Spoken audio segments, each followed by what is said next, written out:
Hello, everyone. Thank you so much for joining us this evening. We're very excited to launch this webinar. This webinar is about something which is very close to my heart, and I am assuming to a lot of your hearts. Um, it's been over a decade now that the world has been talking about climate change. The world has been talking about environmental problems and the challenges with business as usual. And I think we've all clearly not been hearing because we've not really changed much about our societies. And I think these last few weeks has given me this opportunity to actually sit back and rethink on what we are really doing to our planet, and just with us humans minus the world, and it suddenly seems to be a better place. And when we go back, can we go back to being the way we were? What's the way forward? And I think in this webinar, I've been fortunate enough to get all the women. I mean, it was not intentional, but I have five extremely powerful women who've influenced me, inspired me at some point in my life. And I would like to take this opportunity to talk to them with all of you all and see what they have to say. So I will start with introducing the speakers. uh, Aprajita. She's actually also someone I know the most and for the longest time in this group. She's someone who inspired me to learn about organic farming, uh, to work with farmers, to train them to be organic. And then, of course, everything else after that was a journey that I took. But she's extremely powerful. She's someone who understands food, she's someone who understands agriculture.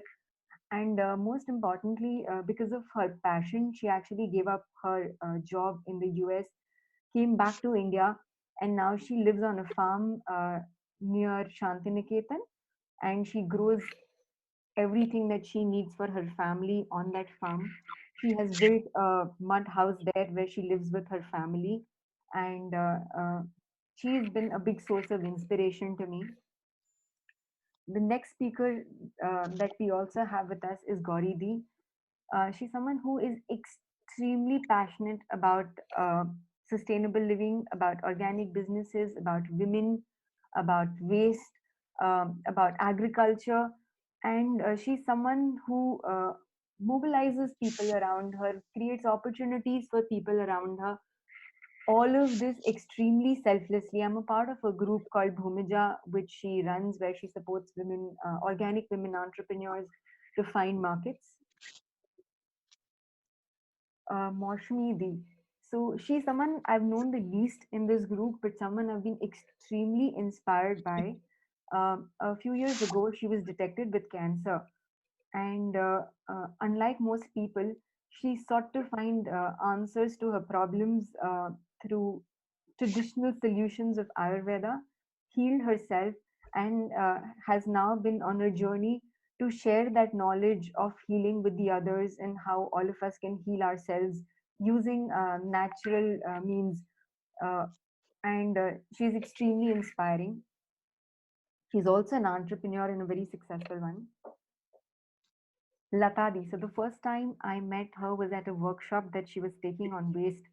I thought I knew everything about climate change, but when I heard her talk and when I heard about her passion, I thought that it was a completely different learning for me at that workshop. She's someone who's extremely passionate about waste. She started the Kolkata's first zero waste store. That too a year back, which was extremely entrepreneuring and daring.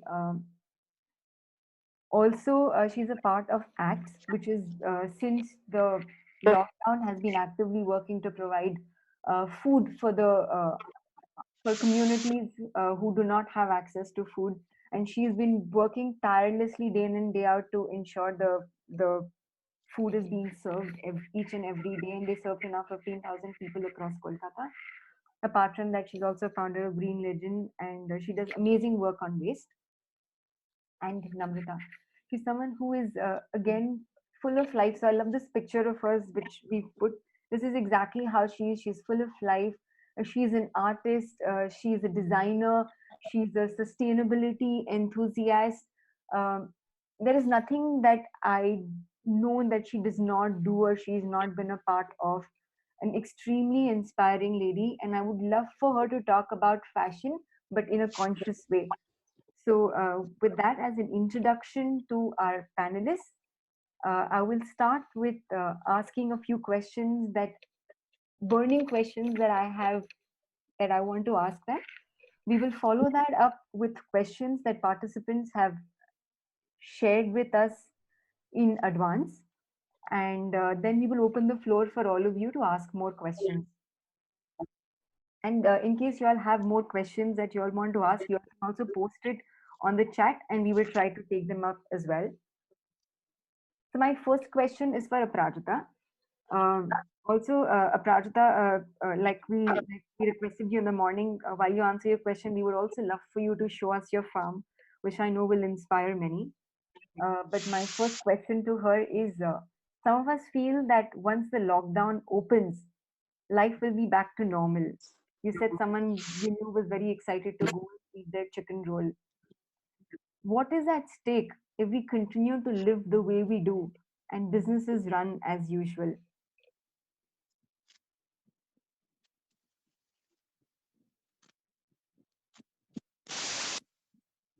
Aprajita?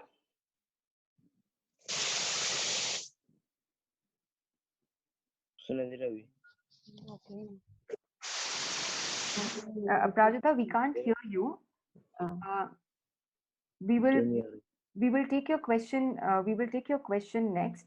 I will ask my next question, and I think once you're ready with your speakers, you could just let us know. I know. So my next question is for Gauri Di.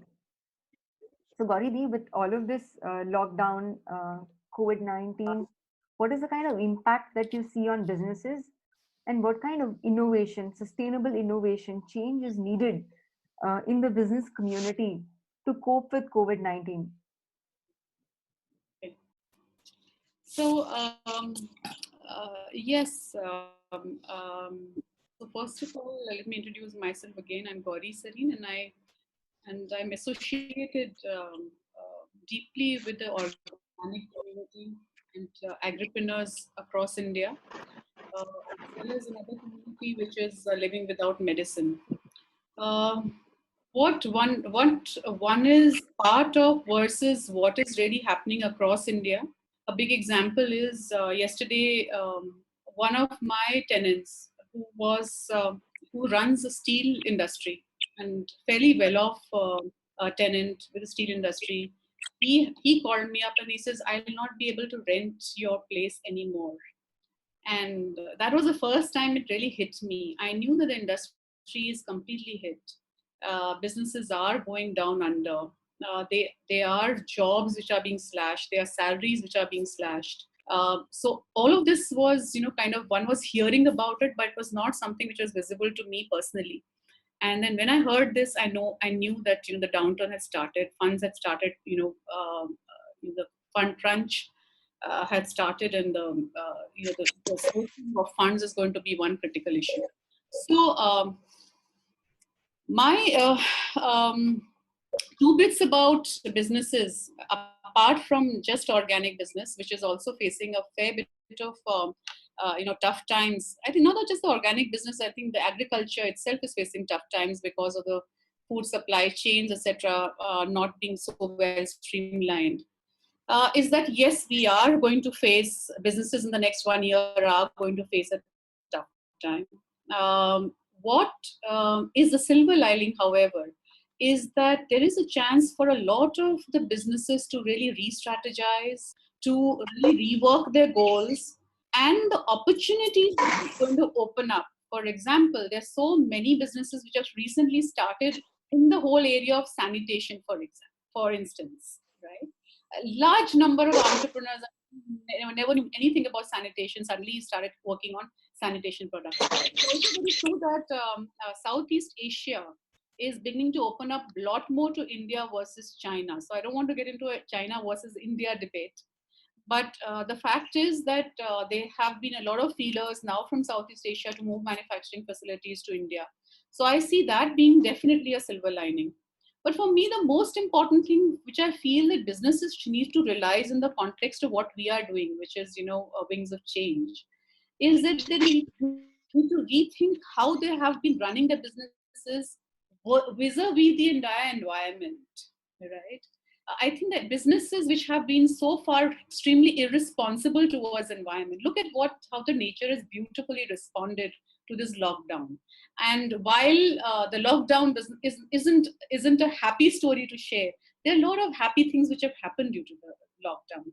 And businesses are beginning to now, businesses as in business owners are beginning to see a different side to it. They are understanding that environment is important. They are beginning to understand that compassion is important. That there is a very human side to this whole story, okay, and that we have to be able to coexist with people, of course. I mean, labor and workers and employees who are going to have it tough in the coming months because the business funds are drying down, but also because I think what they are now beginning to work on is being able to look at ways in which businesses can coexist with the entire by protecting, conserving environment, and all the elements which have been exploited so far. We know for a fact that COVID-19 is not just simply a research as an experiment in a research lab, which is the story which is being said. The fact is, diseases are here to stay in the world. If not COVID, there could be another disease. And the fact is, lifestyle diseases are already becoming, especially cancer, is already becoming one of the biggest epidemics in the world. If we don't rise, and this includes the business community, we are going to face many, many such situations again and again. So businesses are all about human beings. And I think they need to now come up with solutions which are not just creative, but which allow us to coexist. That is my 2 bits on this, Ekta. As far as organic is concerned, I see a huge opportunity for organic movement, because I think people down the line are beginning to realize that healthy living and immunity boosting living is definitely the way to go. And so I'm going to talk more about it when we talk about living without medicine. But the fact is that the organic movement is seeing a really good splurge now. People are beginning to ask about healthy food, which they did not in such large numbers as they are right now. Access is still kind of a challenge, but I see this being a great opportunity for this movement to come up. Thank you. Thank you so much, Gauridi. I think Aparajita is back with us. Aparajita, can you hear me? Yes, we can hear you. Your voice is breaking, but we can hear you. So I Okay. will again repeat my question. So some of us feel that once lockdown opens, life will be back to normal. What is at stake if we continue to live the way we do and businesses run as usual? Well, first of all, I think that when we think about, farming, sustainability, a lot of us are thinking that those things will need to happen on farms, in villages. But I think it is the city that needs to change, first of all. And when we think about the city, the first thing that strikes us in this moment of crisis is that our cities have been designed very, very poorly, right?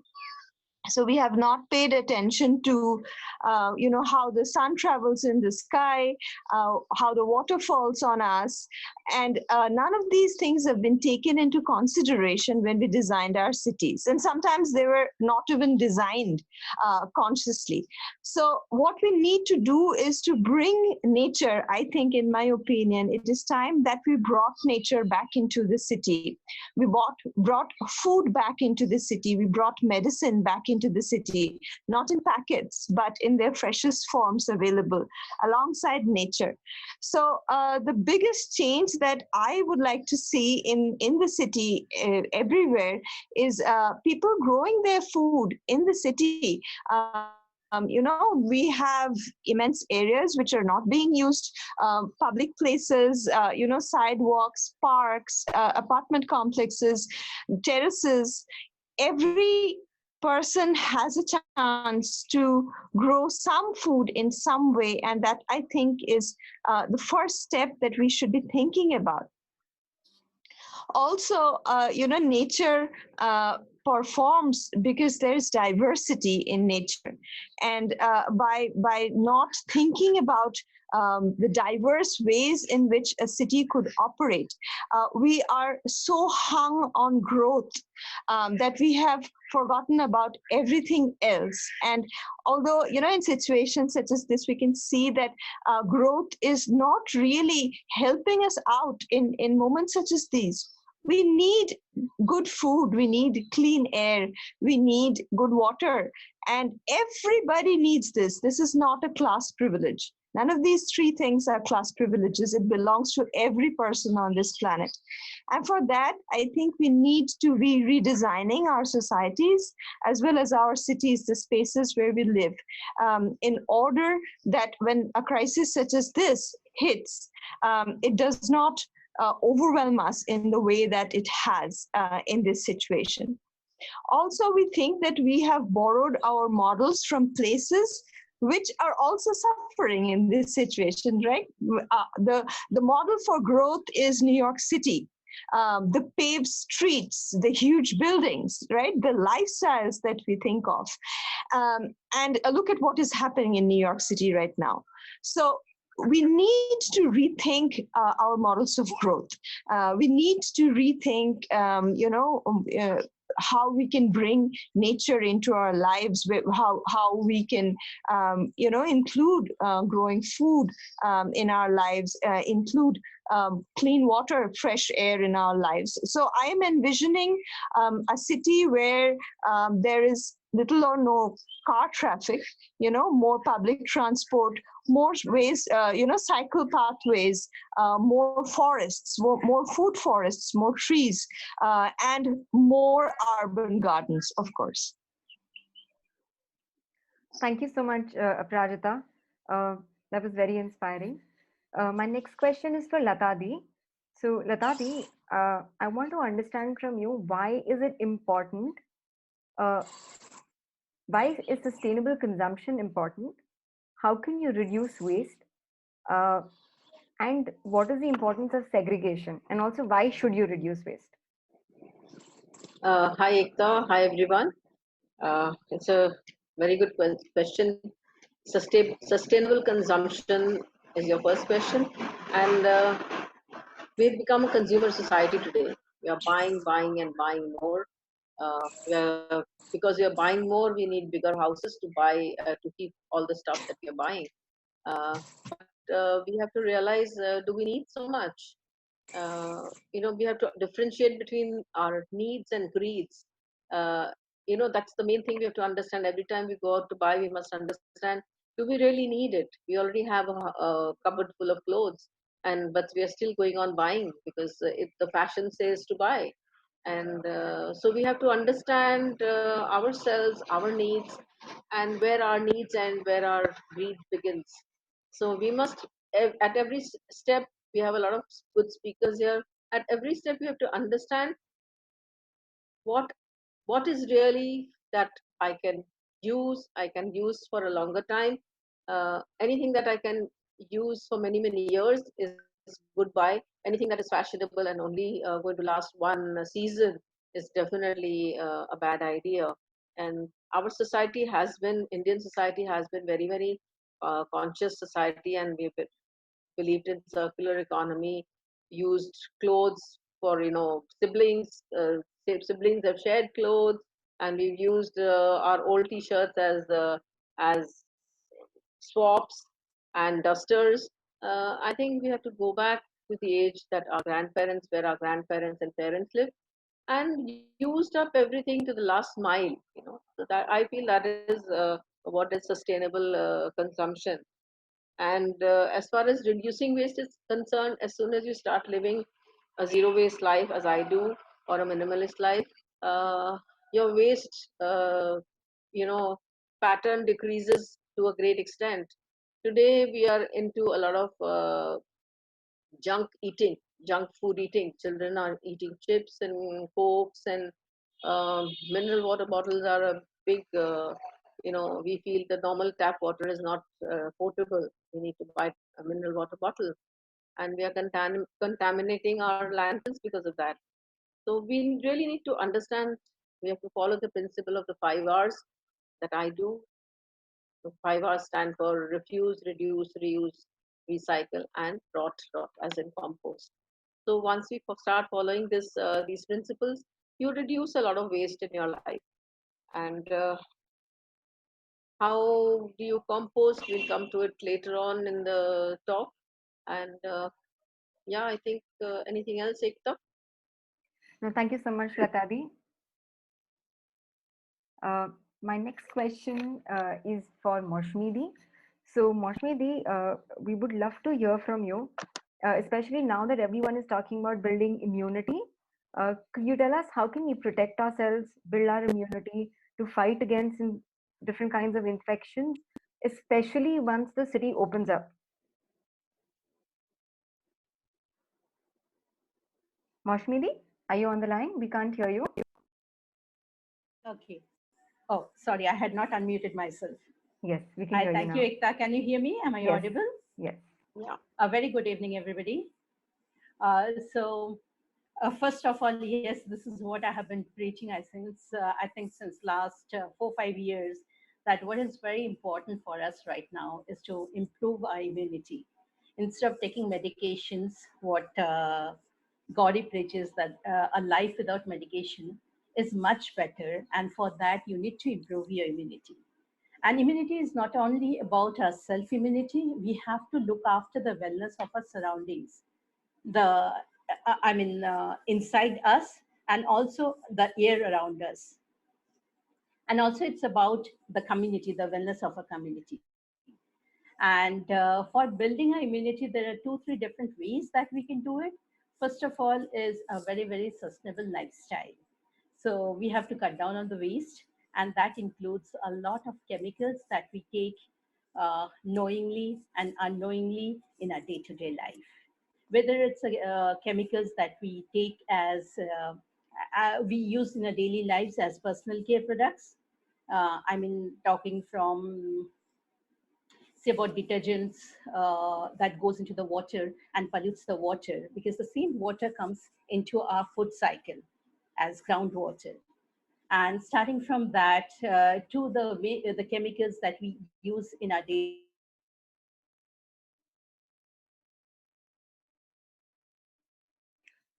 lives, Moshmidi, we seem to have lost you. chemicals can't that hear we you. use. Sorry, you cannot hear me? We can hear you now. Please start again. Yeah. And also the waste that we use in a daily life as plastics. Even if you're using plastics, ensure that you are using it in a sustainable process. That means you're using and reusing it instead of throwing it on everyday daily basis. And use the plastic that is biodegradable. That is very important. And secondly, about immunity building, what we have to do is that go back to natural healing, whereby we take immunity building food. That includes taking curcumin, that is turmeric, taking a lot of pepper, curcumin, that improves the immunity of our body. We can also start with drinking a few of the oils, which is suggested as per Ayurveda, like drinking coconut oil, pure virgin coconut oil, and drinking of sesame oil. That is very good for improving the immunity of our body. Of course, it depends on the doshas of our body, and it's to be done as per the guided principles. But in general, people can go for coconut oils and also for turmeric, which is very good for healing and building immunity. And the last thing that I would suggest is to improve our immunity, we need to cleanse our lymphatic system. And lymphatic system is actually part of our body, and we need to improve the white blood corpuscle in our body, which actually improves and builds the immunity for our body. So if you work on improving our lymphatic system, exercise daily, do a lot of breathing, whereby the toxins come out of our body, of course, we are going to go for a better lifestyle. And that is going to ensure that we have a very improved immunized body. Yeah. Sorry, Ekta, you are not audible. Ekta, I'm not able to get you. Ekta, can you hear me? Ekta, you are muted your thing. We can't hear you. Ekta. Unmute. Okay, can you hear me now? I'm saying Yeah. thank you so much, Maushmidi, and we hope to learn more from you in the course of the conversation. My next question is for Namrata. So, Namrata, you come from the fashion industry, yet you're very different from the others. Can you explain your concept of more with less? Yeah, so the concept of more with less would be that why do we need less? First of all, clothes look so harmless. They're so beautiful. We don't know how clothes could cause so much of havoc. So I think I'll first go to the problem of what clothes cause. So clothes are made from fabrics and a lot of processes. And these are fashion is the second largest polluting industry after petroleum. One thing, chemicals which are used in making of clothes are extremely polluted, and they go really into the water system, which is the fresh water on this planet. So second thing is that clothes are now not cotton anymore. They are actually plastic. They are made from products, which means that they will biodegrade wood, which would be in, I don't know, 1,000 years, million years, I don't know. So the problem is that pollute the water system. They are causing toxicity in landfills. The chemicals, when you throw the clothes in the soil, because of so much of to the soil, and they're reaching our food systems as well. So, and multiple more issues, but these are the major things which are there. So that is why we need to consume less clothes, because more clothes means more pollution. How could you do less? You could do less if you can actually create a wardrobe. Every time with 10 clothes you could create 100 combinations, so be very creative with what you're doing. The problem with clothes is not just pollution, it is also the quantum of clothes that we are consuming today. So fast fashion is one of the main problems. So consume less clothes. I think that's a good way to start, and then we'll come on with the problem with dyes and why do we need other kinds of solutions in clothing. Thank you.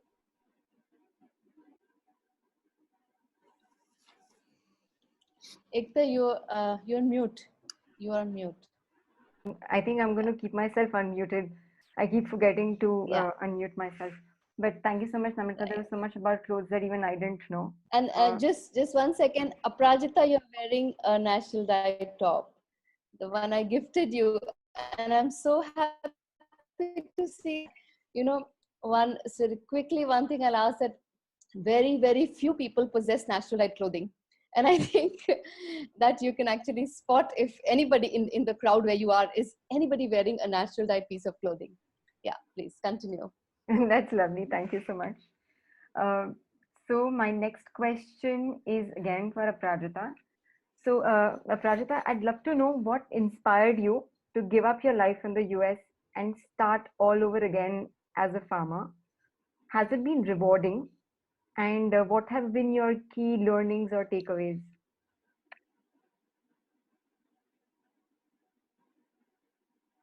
We can't hear you, Aprajita. I think you also forgotten to unmute yourself. There we go. Yes. Can you hear me? Yes. So I will start with the second part of the question, which is it rewarding? And because it's an easy answer, it has been very, very rewarding. And it has been rewarding in ways that we had not imagined that it would be. So I think that I keep on emphasizing living in nature, living with nature, because it really rewards us in body and mind in so many ways. And it sort of gives us back in ways that we really have no control over, right? We think that we control everything, that here I am claiming to grow my own food, but some of it just comes to us. You know, it's given to us. We don't even work for it. So it's been very rewarding. As far as, you know, coming from the US is concerned, as I was saying, that it is a model. The United States is the model that we all look up towards, and it is flawed in so many ways that only, you know, someone who has lived there for some time and has her eyes and ears open would be able to see how harmful it is to everybody. I mean, for children, for the elderly people, the kinds of foods that people consume, the kinds of lifestyles that a majority of the population follows over there, it's causing, you know, like we have heard already, epidemics of cancer, many different kinds of diseases that weren't as common in human society. So that is what we noticed, that first of all, it began with us thinking about the food over there and how the food system is exploitative towards buyers, and towards people who participate in that system, right? So it's immensely punishing for the growers of food to be involved in industrial agriculture.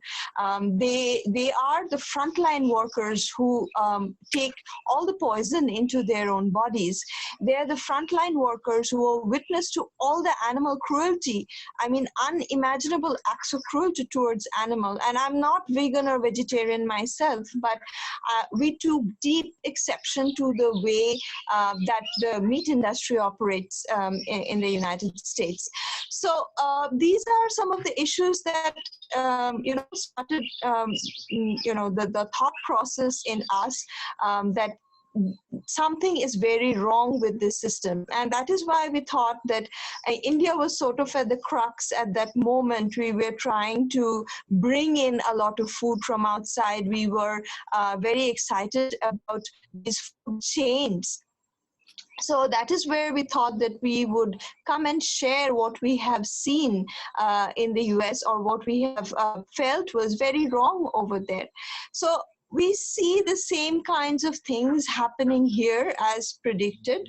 We have the longest food, you know, chains. So from farm to table, there are thousands of kilometers now.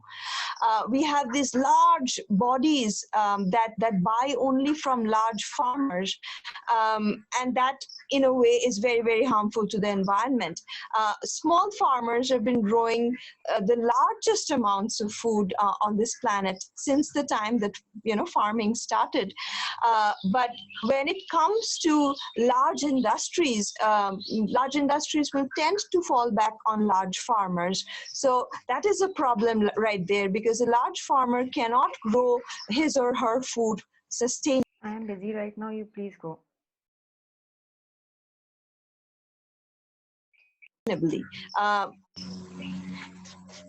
So only small-scale intensive systems can work well when it comes to agriculture.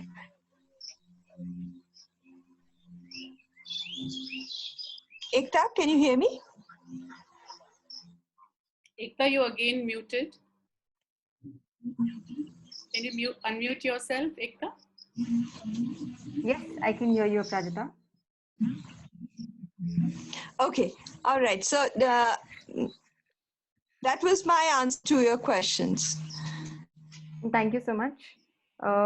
My next question again is for Lata Di. I think we'll go back to some of the things that we couldn't cover in the previous question. So also tell me about waste. How can we reduce waste? Also share a little bit about your zero waste lifestyle and also the importance of segregation of this waste and what can you do with it. Latadi, I think you also need to unmute yourself. Yeah. Okay. Now can you hear me? Okay. Uh, See, understanding your waste is one of the ways to reduce your waste. You have to understand what kind of waste are you creating. A lot of waste that we create today is through using disposables, and which when we go to the market, we bring back a lot of carry bags, plastic carry bags, and we carry a lot of processed food home, which has packaging. So these are the ways that I thought was the easiest for me to stop creating. So when I started understanding my waste, I decided that okay, I would not use disposables of any kind. So for the last 5 to 6 years, I have not used a mineral water bottle for drinking water. I've always carried my bottle, and the day I don't carry a bottle by mistake, I decide to go, don't drink water. So that helps me to always remember, to carry next time to carry my water bottle. And India has been is a country of fasting. We believe that we can fast. So if you don't carry your water bottle and you're thirsty, so one can fast. We do fasting without water a lot in India. So that's one way that I live a zero waste life and tell others to do. Besides that, all the parties that I have, all functions, occasions that I organize in my house and in my vicinity, and I try and convince others around me also to use reusables. We have a lot of crockery lying in the house, but just because we don't want to wash up after a party, we want to bring in a lot of thermocol and plastic containers and things, to use for parties. And at the end of a party, you have bag full of trash that you want to throw away. So once I started understanding that all this, the waste that is being created is not is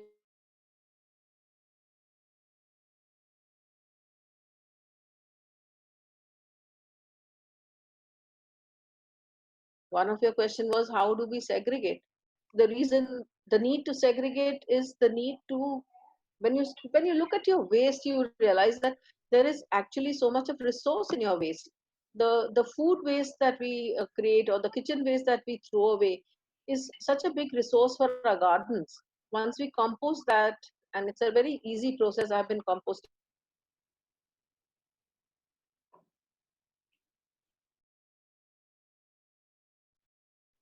and each and every one of us, if we look after our own, to dirty our city. We don't need to fill our landfills with some, and besides that, you must segregate the waste from dry waste. If we mix the wet and dry, all the dry waste, we lose the value of the dry waste. The paper and the cardboard. Once it gets wet, mix up with the wet waste, it loses its value completely. And what else was your question, Ekta? No, I think you've covered it very well. Thank you so much, Latadi. Yeah. But it's very inspiring. Every time I eat out and I don't have my plate or my spoon with me, I can't tell you how guilty I feel. So thank you so much for inculcating those values in us. My next question is again for Namrata. So Namrata, could you please tell us why is natural fabric and dyes good for you and for the environment? I think you've covered some of that, but maybe you could talk about how is it good for us, our own health when we use natural fabric and natural dyes, and also how do you maintain these clothes so that they last long?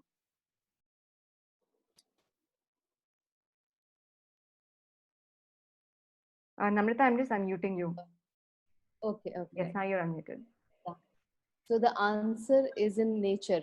I think our example and and the entity we need to follow is nature. So nature is, as everybody says, cyclical. Whatever it creates, it can digest. It can, rebuild from that. There is no waste in nature.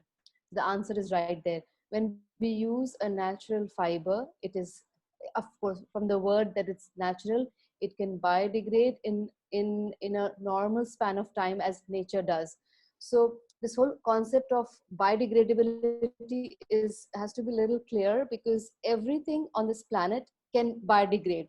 But if it takes 1,000 years as opposed to say 3 weeks or a month, then we should question the span of biodegradability. So when you use a natural fiber, it's of course goes into nature, and nature knows how to digest it. So there's no problem. Now the problem with dyes and colors now, which is really a big thing. We see color everywhere. You know, I can see color across the screens, on your walls, on your clothes, everywhere. Color is coming from very poisonous synthetic compounds, and so many clothes means so much of dyes. And this is like you know, a 2-meter fabric actually pollutes 2,000 liters of fresh water in its lifetime.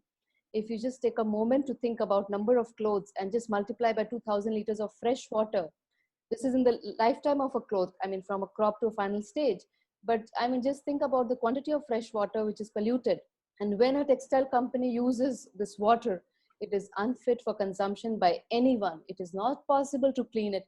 It's a complete farce that textile companies can clean their effluent wastewater. It's not true. So, so where is the solution? Natural dyes is part of the solution. Just 100 years back, we did not have chemical dyes. We had natural dyes. So when we use natural dyes on clothing, then it is digestible by nature. It is biodegradable. It is not poisonous. It maintains the pH of the soil and water, which is not toxic for us. So the idea is that if you're using natural dyed fiber and clothing, you can wear clothes, throw them, it's no problem. You can make many clothes also, no problem. It's only when you go out of this bracket that you create poison. So yeah. Thank you so much, Namrata. We're running short of time, so I will ask the speakers to keep their questions short, because I think there are lots of questions that I also have from participants. My next question is for Maushumi. So what does organic, seasonal and local mean to you? Why is it important for us and for the environment?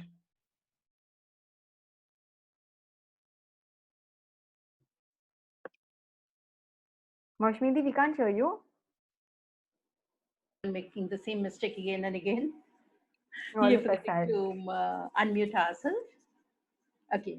If you look at nature, we see that most of the time, if you just look at, I mean, my favorite fruit is watermelon. It's available in the summers. It's not available in the winter season. Why? If the question comes to your mind, why it is not available in the winter season, because watermelon has a lot of water in it, which is required by your body in summers. So it's very important that we have food which is very local to our area.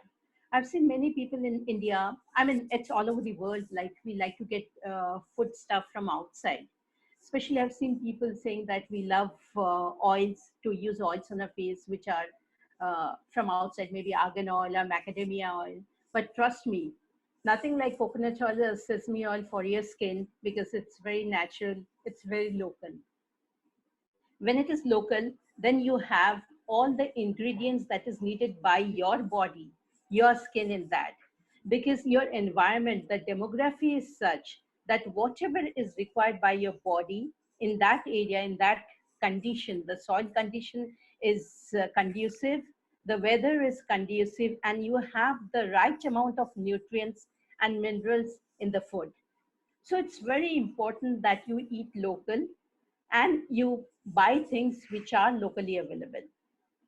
So instead of going for, I mean, if you want to have, I'll just give another example. If you want to have something in the winter season, if you want to have something like mango, you can have a mango, but the nutrient quantity in that mango would be much less compared to the nutrient quantity that is available in summer, because then it gets the sunlight and then it actually produces the nutrient that is required by the mango and that is required by the body. A high amount of vitamin A that is required by the body at that time. So that is how nature works. That is, go by something which is very local, very natural. And did I miss out on any other part of your question? Ekta? Organic, seasonal, local. I think you've covered. Okay. Organic, yes. Organic is, I'll just touch on the point of organic because this is a concept where everybody says, talks about organic, the concept of organic. It's a very used and abused word.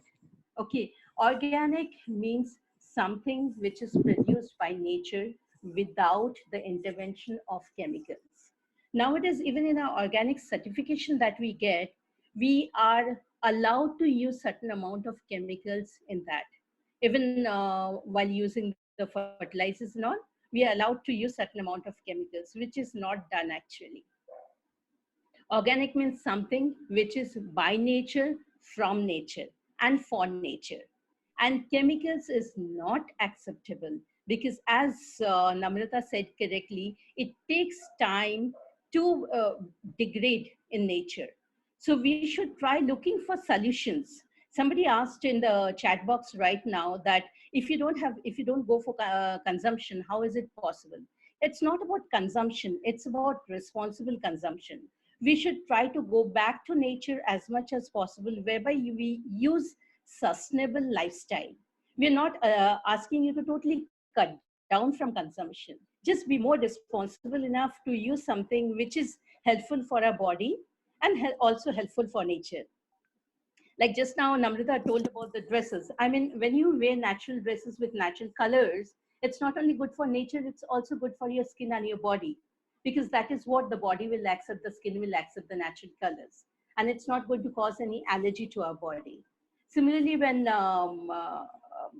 Namrata and Lata talked about the kitchen enzymes, the kitchen waste, we can create bioenzymes out of it, use it for our personal care, cleansing and all. So nature has all the solutions. We just have to look for them. And we have to look for the organic solution, which does not harm either ourselves or Mother Earth. So beautifully said, Maushmi. I think it was really beautifully summed up. And I think each of the speakers is really, the voice of the citizen, because all of us can actually practice each one of these. It is something which is not outside our reach. It is not something which, say, we expect an authority or a government to do, or a large organization, but each of us can do our little bit, and it adds up to so much. And I think that's the crux of the whole thing, that the city of the future, or the country of the future, or the world of the future really needs to be, and as Ekta calls it, the wings of change, really needs to be in our own hands. And it is actually in our own hands, isn't it? Ekta, what do you say? Absolutely, absolutely, Gauri. And with that, my next question is actually for you. And that is about what inspired you to start living without medicine? How has it impacted lives? And what is its relevance in the context of COVID-19? Sure. Okay, so that's a long question. I hope to try to answer it in a short. So, living without medicine, to bring in organic on a platform together, and to kind of grow it and build it across India. About two and it's very interesting that many of the people who turned organic are the ones who actually suffered something. They understood the pain of not being in touch with nature. They had people in their families who had possibly had cancer, who had suffered. So they understood what it was to live a pollution-free lifestyle. They understood what it was to eat free food, which was nutrient-rich and which was healthy and local and seasonal. So a lot of the organic people came across. Of course, now it's become a bigger business, but the first generation of these organic players, people like Aprajita, for example, who really understood it from their heart and soul what it was to be organic. But every time one would speak to them and they created these small businesses, local businesses, one understood that they would always complain that that, while we understand this, we don't know how to explain it to somebody else. How would we reach out to somebody else to explain what it is to eat chemical free food, what it is to eat organic food, what it is to eat seasonal food? So the typical thing I would observe is that people would push their products and say that, why don't you buy this, why don't you buy this, etc. And I would see, and the growth one expected that people would like really understand it themselves, because these people was not happening. So there seemed to be a gap between those people who were convinced about it and who wanted to market something really valuable, and there was these set of people who didn't seem to kind of get it in large enough numbers, because every genuine organic player wants everybody on earth to eat organic. So I don't think organic players are out here to fleece people. So yes, so there was the seller problem. And then when I spoke to the buyers who kind of knew about organic to some extent, they had three problems. So the sellers had one problem, one or more problems, of course. There are multiple problems at the organic end. But if I spoke to the buyer would say, oh, but organic is too expensive. All right. And is it really organic? I mean, are we not convinced that it is organic? And the third thing the buyer would actually come up and say is that, listen, I know it is good, but why is it really good? I mean, what is it about seasonal food or local food or organic or biodiverse, which is really so good compared to what we are eating right now? So somewhere I felt there was a huge disconnect between this set and this set. And I said, how do you really bring them together on one platform? And it hit me that, selling something hard does not really, change people unless they start feeling convinced that they need to change something about themselves, their lifestyles, their own habits, and make that shift. So the fundamental focus of organic was not on the product organic or on eating right, but it was on the human being. It was on that person who I felt was central to this whole thing, that this person was used to leading a certain lifestyle is used to accept that, yeah, this is the right way, and this is so beautifully Aparajita talked about the Western lifestyle, which we have learned to emulate in our lives. Or the way everything the way we have accepted this being the lifestyle to follow. You cannot change people's lifestyles and habits overnight because you say that, oh, this product is good to eat or good to have. Right? And that's when I think Living Without Medicine emerged. And I was incidentally talking to this gentleman who had a small Goshala. He's an IT project manager with, it's a story in itself. He's an IT project manager with Infosys. And he was once sharing with me that how his wife had been diagnosed with cancer. And not just diagnosed with cancer, but it was a terminal cancer. I think it was almost a stage where she had given up. The doctors had more or less given up. And how he turned it around. He read up a lot about it. He read about all our ancient texts. He read about all the things which we had forgotten right now in our modern lifestyles. And with the whole scourge of modern medicine. And it seems so simple. It really seems so simple. So that's, I think, where my inspiration rose from. And I said, and he actually turned around his wife's case completely, 180 degrees. So I said, if he can do it, that means there is some knowledge gap which is missing in our society, which we need to start introducing back in the society so people start understanding how to really change their own habits. They start contemplating, reflecting, trying to make these small shifts in themselves. So Living Without Medicine became an experiment to bring some of these consumers who seem to be, I didn't even call them consumers. They were just people like you and me or everybody. And I said, okay, let's get them here on this platform. Those who are at least interested somewhat in healthy lifestyles, many of them who had lifestyle disorders. And then I said, let us get people who are somewhat experts in this whole area, who understand what it is to live healthy, to understand what is eating natural, to understand the ancient sciences like Ayurveda, who understand what is it in this local traditional food which makes a difference to your body, right? And then we also brought in people who very passionately sold these things. So we had a triangular system where we had people who were interested, those who are experts, and then we had the ones who had access to this knowledge, did not know how to push this knowledge through, but had the right things to sell. So we created a platform which we believe to be a habit-changing platform. And the first thing we encouraged people to do was to speak about what they were going through. If somebody had a thyroid or a diabetes or anything they were going through, and how it is possible naturally to reverse it. And also then some of them who suspected they might have it, who seemed to know that this is a potential which they had and they were worried or concerned about it. So was it possible for them to actually look at a different possibility in their life?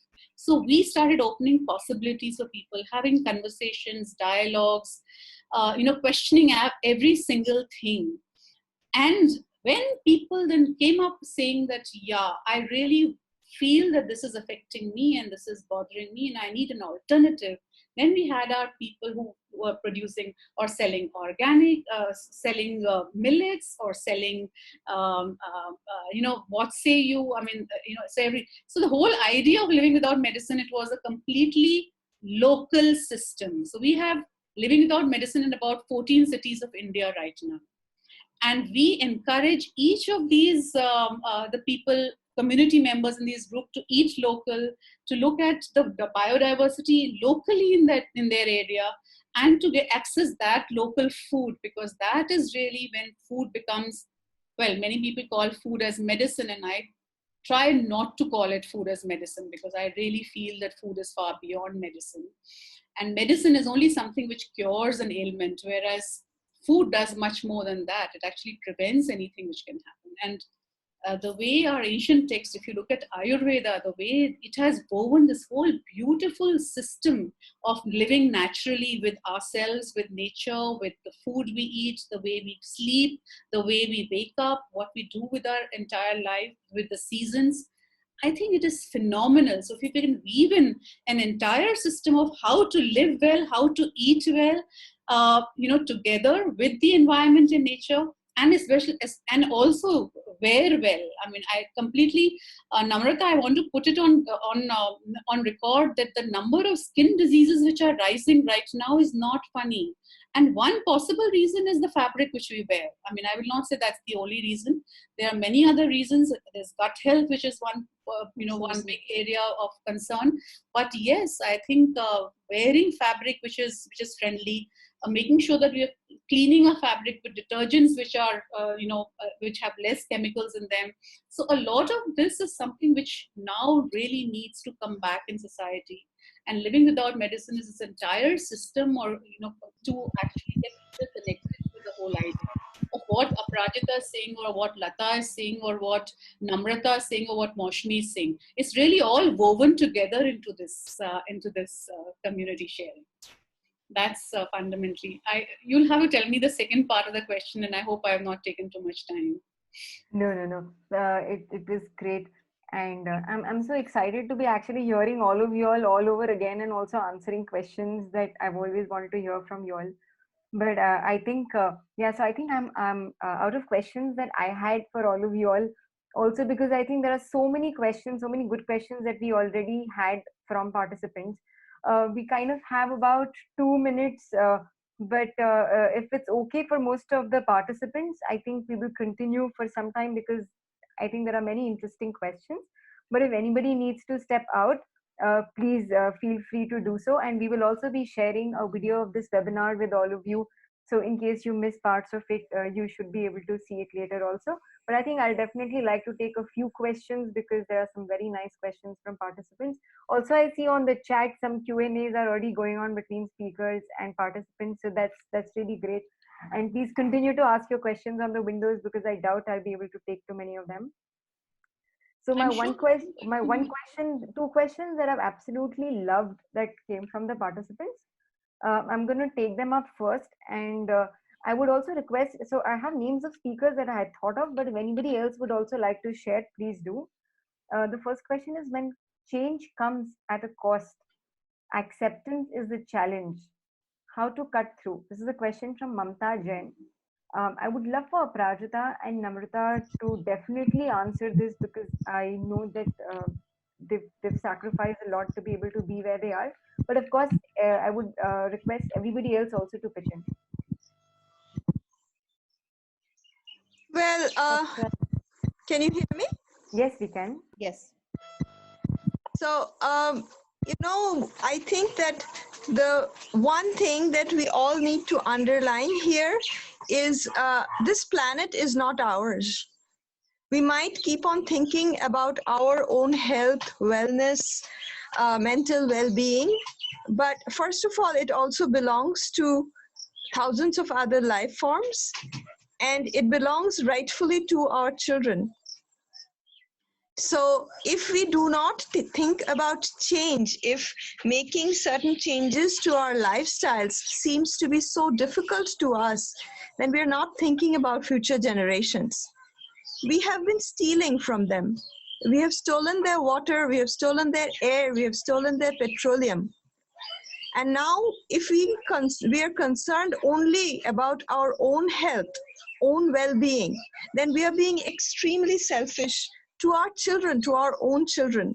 We are not thinking about what we are leaving for them.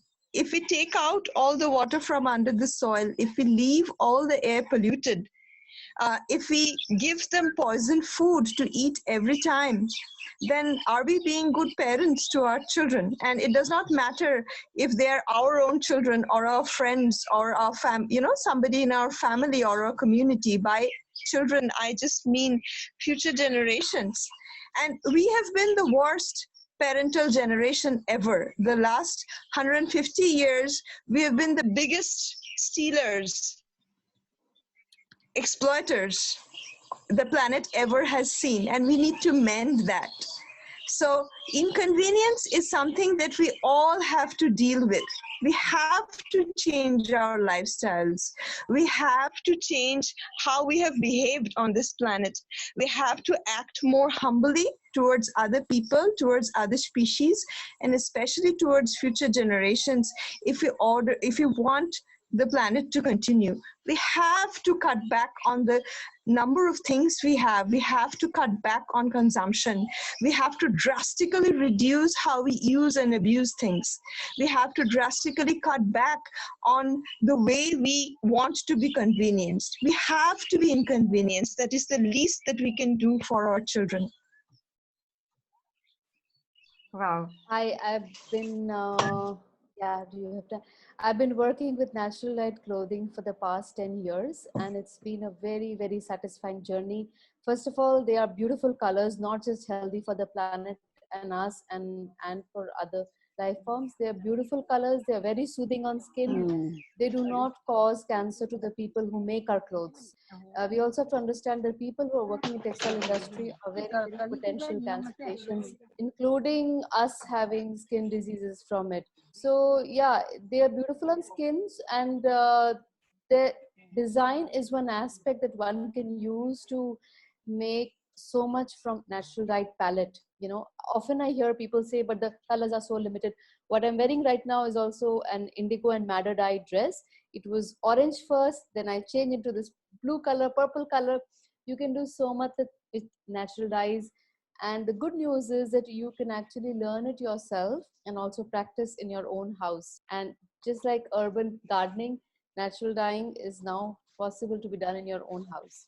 So I think the beauty of natural colors and the comfort of the clothes will certainly help you accept and take the challenge of going natural. Ekta, on Wow, to that you. was very inspiring. My next question is for Gauribi and Moshmi. So can one go back to living without medicine even after having a disease? So this is a question from Gurpreet Kaur, and she said she has just recovered from a brain stroke. Moshmi, do you want to take it up, or should I just briefly mention? Yeah, okay, let's. My quick one to this is that I'm not going to answer as an expert because I am neither an Ayurveda practitioner nor a doctor of any, for any genre, so to speak. but we run platforms in which we have several experts, almost 100 experts on our platform. We keep hearing so much from them. Yes, living without medicine or going back, trying to get, using alternative medicines, food being the very, very important one of them, is absolutely possible, not just for preventing disease, but also reversing diseases. It has been found not just for cancer, but practically every lifestyle disorder. And I do believe, if I may say so, not as an expert, but from my understanding, brain strokes is also a result of a lifestyle disorder, and a potential, a possible, result of that. And absolutely, yes, that when we have gone through something as serious as a brain stroke, or a cancer, or a heart stroke, or severe diabetes, some of these things can only be cured through change of lifestyle. Even modern medicine sometimes does not have a ready answer for these diseases, or these ailments, or these occurrences which happen as a result of our lifestyles. So my answer will go a step further, saying that more than reversal, I think that, is it a possible reversal opportunity? No, not just a possible reversal, possibly the only reversal opportunity. Because there is today nothing which can be done by modern medicine in most of these ailments and diseases. And even if they do something temporarily, it is actually temporary, and it may cause actually more reactions in your body than your body than you already have had. So it's now a fairly well understood thing that modern medicine has not been been able to touch the whole realm of the mind, the brain, right? Something which, the work which Candace Pert, if any of you all have an opportunity, please listen to Candace Pert and to Bruce Lipton, and also to Professor B.M. Hegde. These are three names, I can put them on the chat box. All of you all should just listen to their videos. And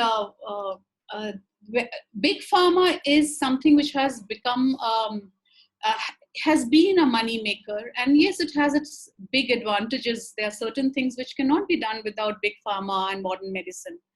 But the fact is that there has been now enough research, enough understanding, even within the medical fraternity, often not acknowledged enough.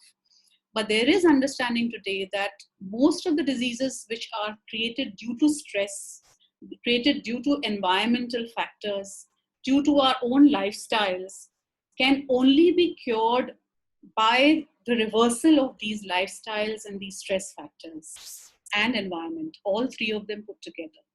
So if we don't work with nature, we don't work with our own lifestyle, which is our inner and outer environment, and including food, the chances that whatever happens to us through modern medicine is likely to be very, very temporary. So, yeah. Maushmi, would you want to add something to this? Maushmi, unmute yourself, please. I think, Gauri, you said it all, because being one of the survivors, I know how it feels and how the changes take place.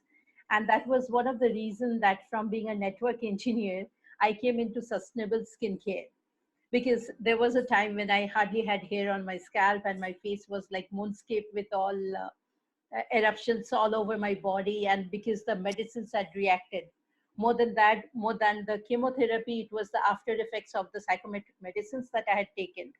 A lot of after effects, and I had marks all over my body. So that was the time I realized that anything that is caused, the problems caused by chemicals, the solution is only natural. But one thing I would like to add here, just one thing, because again, this is from my personal experience, and as the head of Dharma in Ayurveda right now, in one of the Ayurvedic hospitals of Hyderabad, I'd like to suggest one thing, that when you make a change, let it be slow. If you are taking some medicine, don't stop it abruptly. Go on including the natural medications, the natural lifestyle, and the immunity building, and keep a balance of both till your body gets used to the natural medication and slowly accept natural medication as the life. because now I don't take a single dosage of any medication. I used to take thyroid medication. I had high BP, extremely high BP, other than the normal problems that people have once they survive cancer. And now I live a life just without any medication. And it can be done, but it took me nearly 12 years to get into this. So it has to be as slow as nature says. It's a slow and sustainable change. It's not an abrupt change all of a sudden. Nature wants us to learn patience, something which we have forgotten to do in this hurried lifestyle. I'm adding to all that Aprajita has said, and also to what you just shared. You shared your own live example, and there are hundreds. Of somebody who asked me that, have you seen such cases? So here is somebody right in front of you who may have used modern medicine, but modern medicine has not led to her entire reversal for sure, right?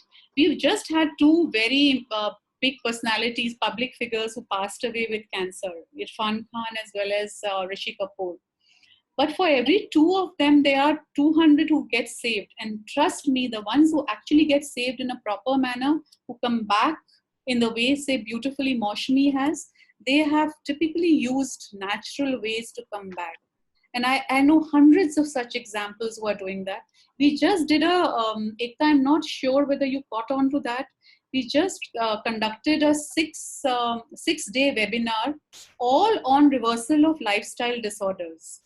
We had we had 6 experts on 6 days on each and every lifestyle disorder, including cancer.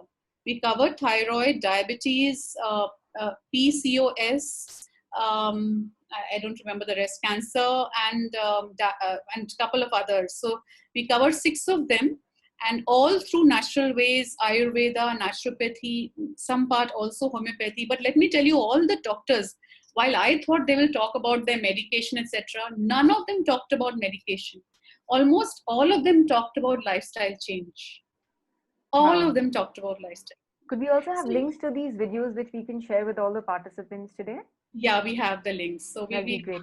Share them. Yeah, I'm very happy to share them. We also conducted, Aprajita and the other speakers, as well as you'll be happy to know, we conducted a series of 3 webinars on the subject City of the Future. And Ekta, thank you so much for deepening this process. I will just say that you've just deepened the process which we had started. We had about 15-20 speakers all talking about the circular economy.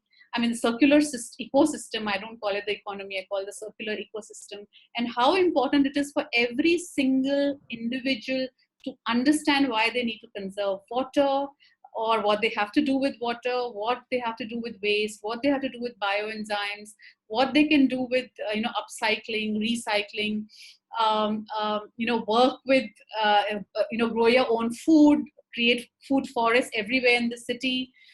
So all of this is possible, and each of us have to do it. I mean, I don't think that this is about others at all. It's about ourselves. We have to start ourselves and set an example for many others to really take on from us.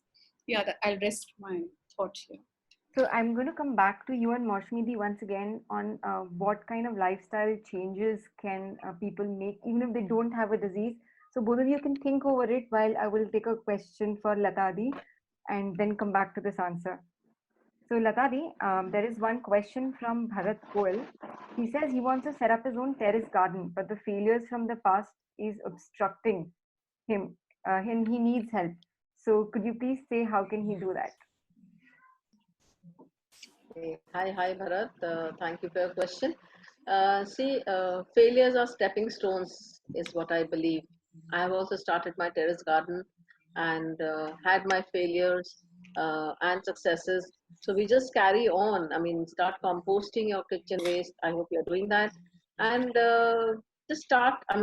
Start with simple things once again. Don't get disheartened. And I can help you at every step, any step you want me to help. My contact number will be given, and we can share problems and we can sort out problems. You can start with simple vegetables like tomatoes and brinjal, chilies, simple herbs which are easy to grow. So start with those, and then we can move on to more difficult ones. And Aparajita, of course, is there to help us all out. I know her Sure. video is appearing. I know she wants to say something. Yeah, Aparajita, Well, we are able to hear you. Well, like Latadi said, that we have all failed and we continue to fail as we work our way through, right? So it's not that everything we do comes out absolutely all right. So the thing is to keep trying, but it's also important to keep on learning. Right, it's important to sort of, since we have access to so many resources now, so many support groups now, it is important to sort of share and learn also from experts. And I see a lot of this online these days, that somebody posts a picture and asks what is wrong with my plant. I would suggest staying away from such steps and really taking your advice from experts, or learning from your own experience, because instead of just random advice, it's better to, like Latadi had excellent advice, choose a few things, start with the easy things. Through trial and error you can learn, and then read up as much as you can, find good videos to look at, approach experts, and have web resources out there to help you continue growing your own food. Thank you so much. So I'm going to take the last question from Moshmi D and Gauri D on what kind of lifestyle change can we immediately take up. And that I would like to follow it up with a question for all the speakers. But I would like you all to share how can all the participants stay in touch with you? Are you looking at conducting workshops? Are you looking at conducting webinars? Do you have your page through which they can connect with you? And that's how we will end the webinar. So Moshmi D and Gauri D, over to you. Gauri, you can start then. And So so lifestyle changes, how do we do it? I said that one of the things which we created, it was a very soft lifestyle change platform, which was Living Without Medicine.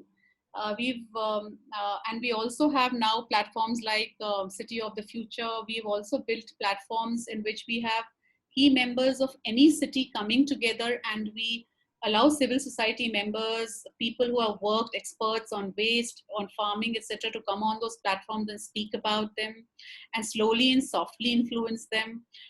So we have created our own methodologies. We have campaigns which we create across the city. So there's a lot of city level work we have done across plastic waste, community farming, practically everything which meant to touch our lives in such a way that we shift ourselves into eco-friendly living. So at one level, I look at eco-friendly living as very fundamental. As some of the speakers have said, we need to be in touch with experts, continuously learn, experiment, and not give up. That's very important. Today, there's no dearth of information. We have created many webinars ourselves, and there are many going on. Like today morning, I incidentally attended a webinar on kitchen gardening to learn some special techniques which I did not know. Yesterday, I attended one on home gardening and pesticides. How do you use natural pesticides? So constantly learning is the way to go, right?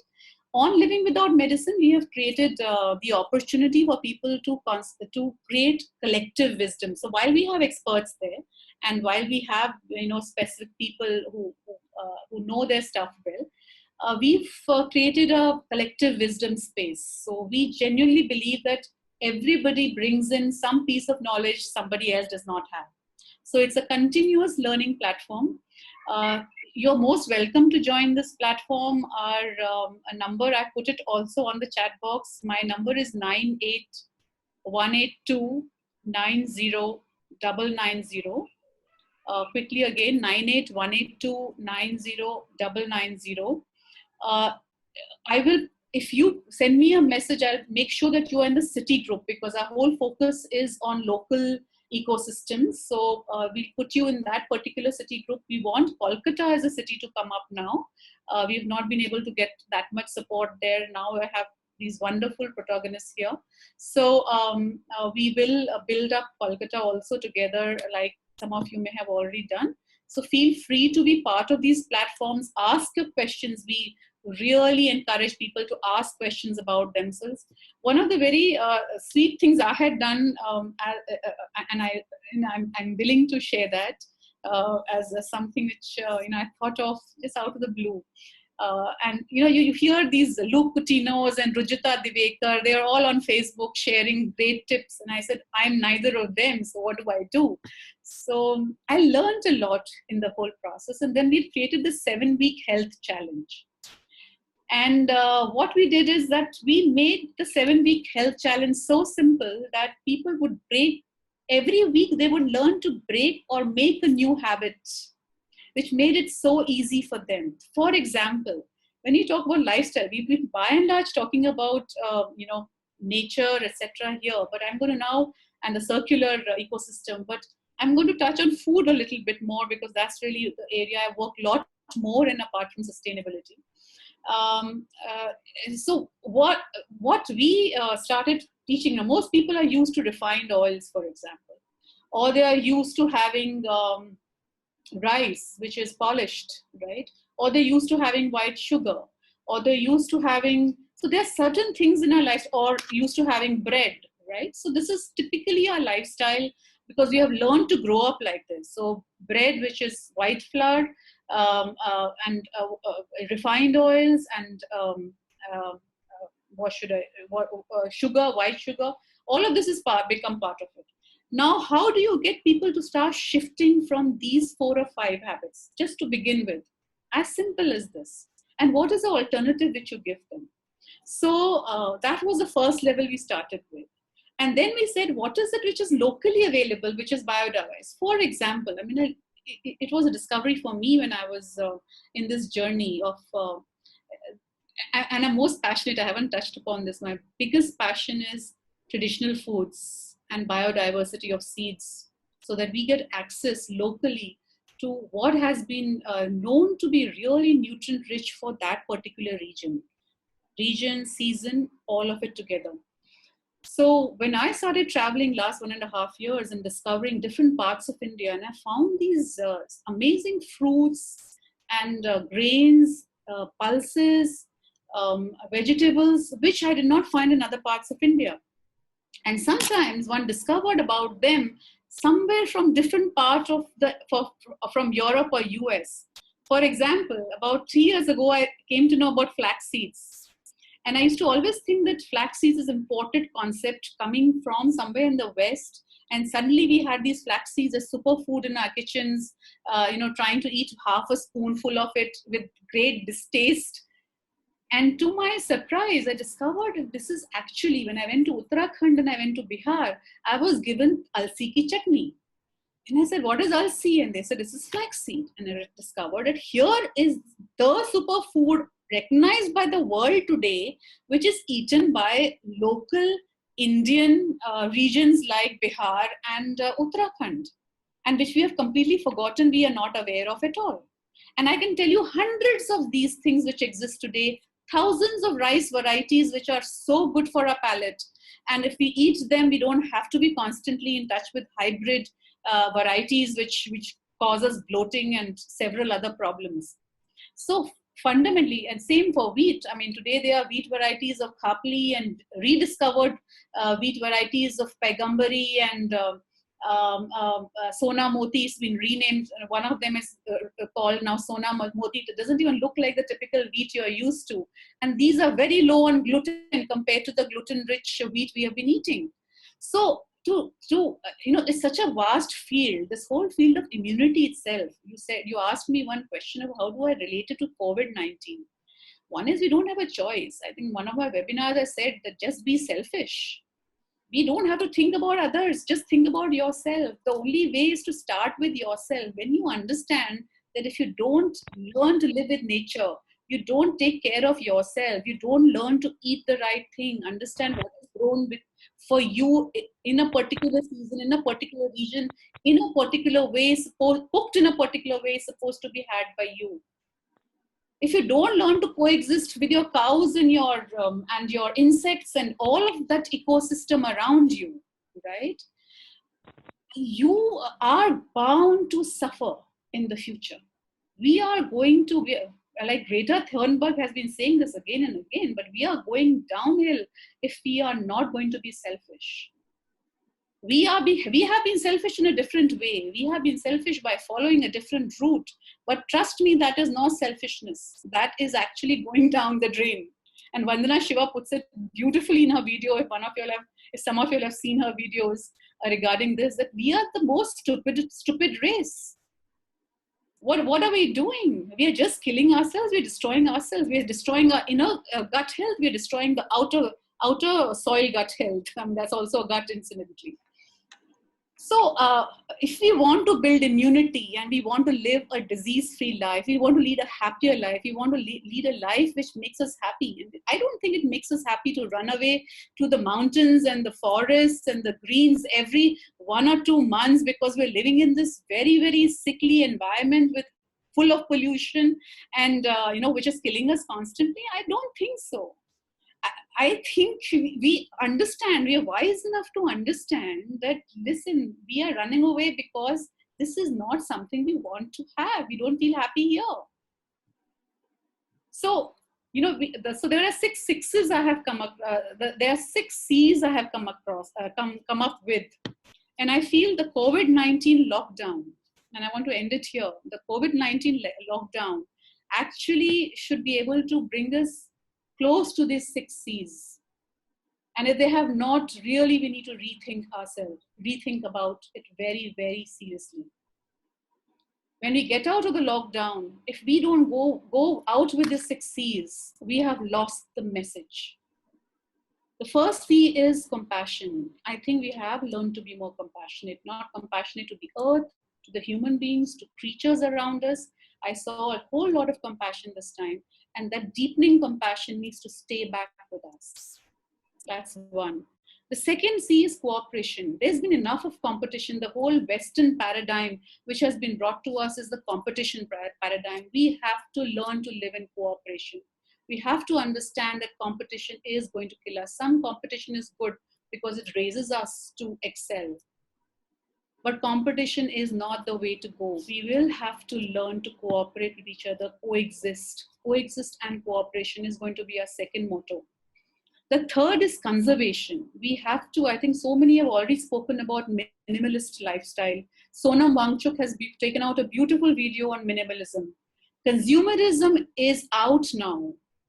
Our new motto needs to be conservation. We have to conserve waste, we have to conserve water, we have to conserve air, we have to conserve everything which is precious. These are precious. What we have been conserving so far is not precious, which is wealth, right? We have to conserve our health. Very, very precious. The fourth thing I would say is creativity. We have to think of creative ways in which to live. There are creative ways in which to organize our businesses, creative ways in which to organize our lives. We have completely forgotten how to be creative, and we've created monocultures right from our farms to our factories and to our cities. We need to get out of the box. So we have to get creative.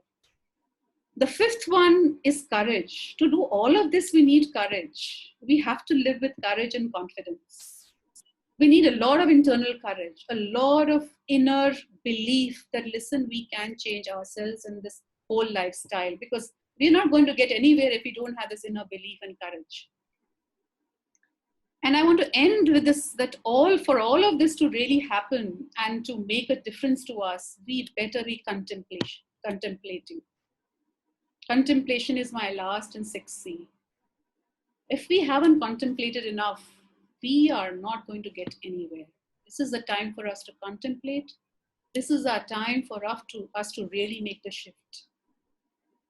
So be selfish and believe in yourself. And just follow the 6 C's to know that we have the possibility of creating a new earth. It's all within us to do that. That was extremely inspiring. Thank you so much, Gauri. Thanks. I think we're all going to start practicing the 6 C's. I'll just add one word to it, because Gauri has said it all about the lifestyle changes. It's not easy to absorb all the changes at one time. So I would request you all to just do a goal setting, the way we do goal setting for each and everything. Just take, maybe today I'm going to change about the way I eat. Maybe no white sugar and no processed salt. So that is for this week, and then it becomes a habit.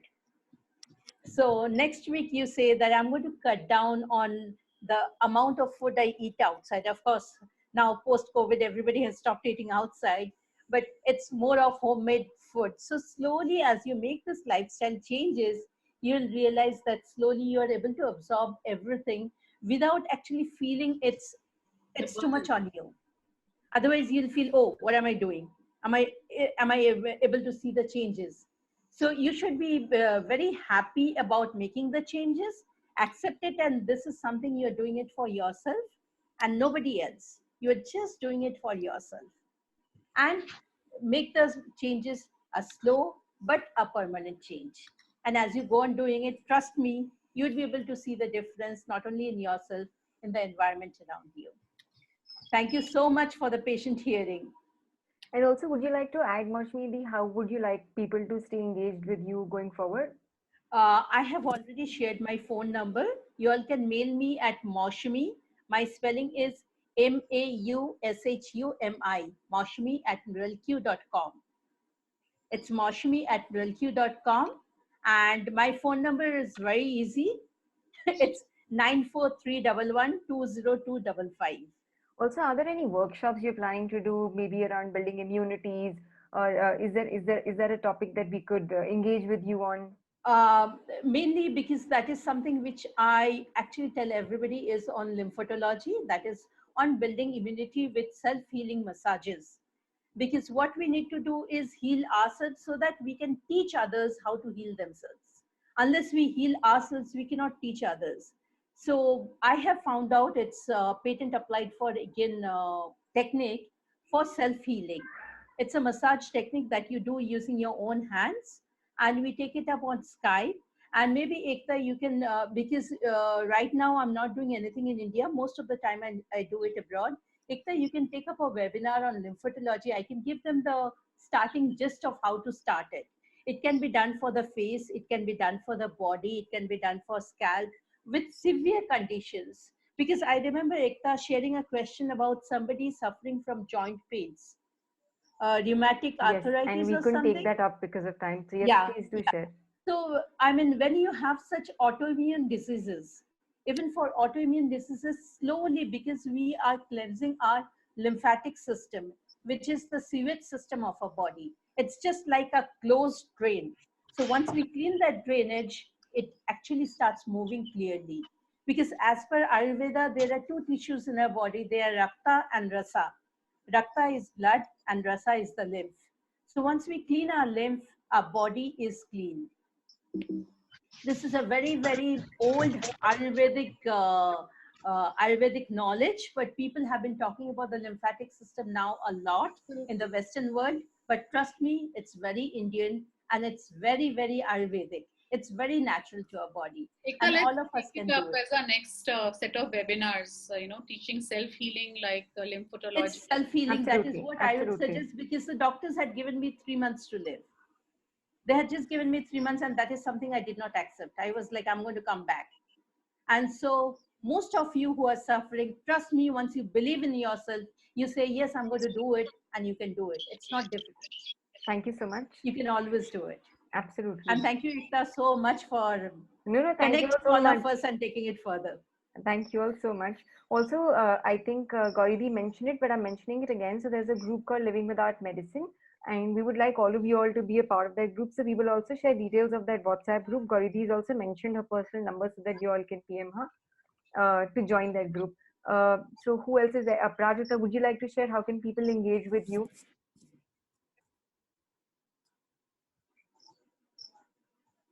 Prajita?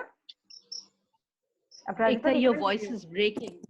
I think you can put it up on the chat box. Yeah, Ekta, did you have a question for me? Yes. So how can people engage with you going forward?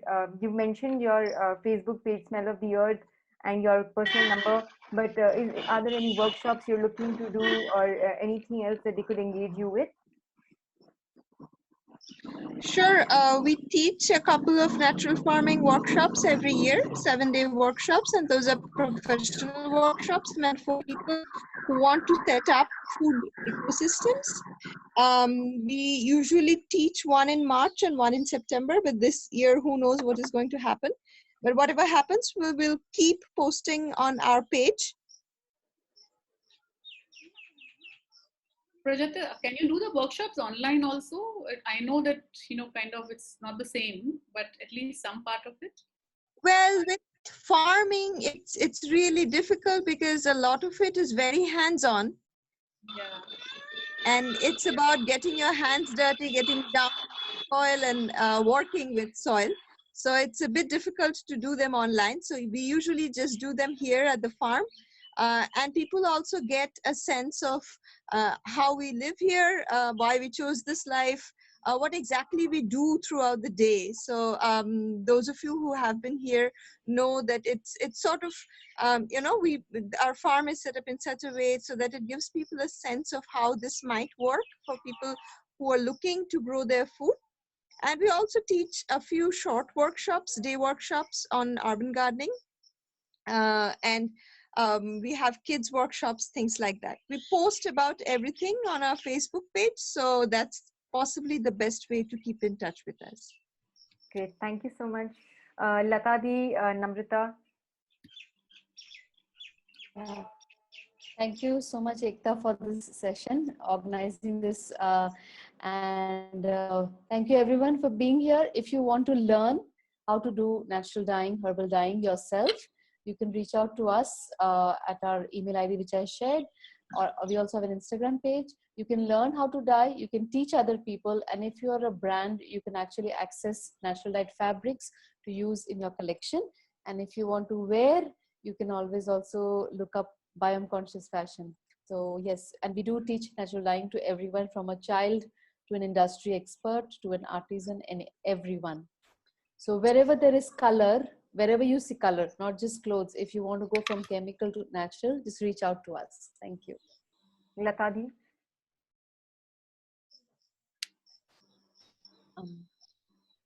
Latadi, we can't hear you. You have to unmute yourself. Okay, now you're on. Yeah. Okay, you can, I have shared my details on the chat, and my email ID, my Facebook page, and my WhatsApp number. You can contact me anywhere, anyhow you want. I have my personal page, plus Kolkata Zero Waste Bazaar has an Instagram as well. So do get in touch, and we can share our expertise and with each other. And I'm sure each of you have your expertise, and we can learn from each other. And it's been a lovely evening. Thank you, Ekta. Thank you so much. Tata, you've Lata- actually inspired me to, we had one of the, can I just add one point, Ekta? Yes, please. Thank of course. you.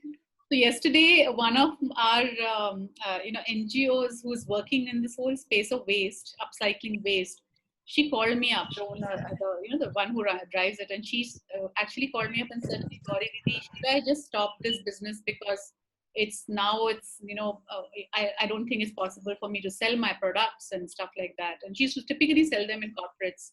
So I'm going to go back with an idea for her to actually set up a zero lifestyle, shop like yours, or whatever That's you. lovely. Yeah, and I'm going to connect the two of you and see if you all can do some work together, right? So, Absolutely lovely. Okay, I see Vibha wants to ask a question. She has her hands up. Can we probably take a quick question? Vibha, do you have anything I that's have to burning leave that right you want now. to add? Ekta, I'm so sorry. I have to leave right now because I have another webinar. No problem, no problem. Thank you so Thank you much, so everyone, much. for joining. I'm so sorry to just come in between, but I have to leave right now. No, absolutely. That's fine. Thank you so much, all of you, for joining. Vibha, I think you mentioned that you would like everybody's Facebook page. We will mail all of those details to everyone. And thank you so much, all of you, for joining. It was extremely inspiring to learn from all of you. I think I've learned many things today.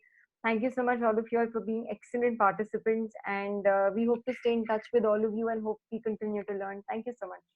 Good to see Thank you, Stuti. Rita, for And Stuti, organizing good to see you this. So there. much of hard work put Yeah. together. Great to see you. Great to see Vibha is also there. I think Vibha Pandey. They're all from Gurgaon. Yeah. Okay. Thank you. So we have a cross Uh, city meet here. So wonderful. yeah, it's been a lovely Thanks for evening. joining. A lot of learning. Thank you, all of you. I hope you enjoyed it. Thank you I so much. thoroughly enjoyed. Absolutely. Me too. Thank you, everybody. Yeah, yeah. Bye. Oh, hi, hi. Thank you. Hi. Hi, hi. Bye. Thanks everyone. Thank you.